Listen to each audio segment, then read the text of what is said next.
I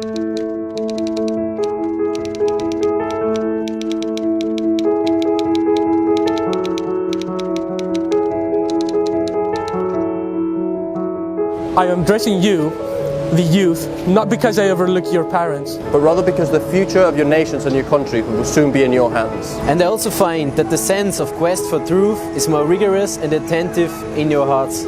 I would like to talk to you about Islam, particularly the image that is presented to you as Islam.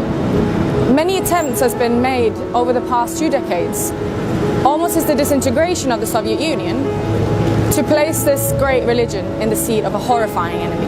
I don't insist you accept my reading or any other reading of Islam. What I want to say is don't allow this dynamic and effective reality in today's world to be introduced to you through resentments and prejudices. Don't allow them to hypocritically introduce their own recruited terrorists as representatives of Islam. Receive knowledge of Islam from its primary and original sources. Gain information about Islam through the Quran and the life of its prophet.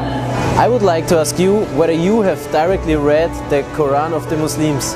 Have you studied the teachings of the Prophet of Islam and his humane ethical doctrines? Have you ever asked yourself how and on the basis of which values has Islam established the greatest scientific and intellectual civilization of the world and raised the most distinguished scientists and intellectuals throughout several centuries? I would like you not to allow the derogatory and offensive image buildings to create an emotional gulf between you and the reality, taking away the possibility of an impartial judgment from you.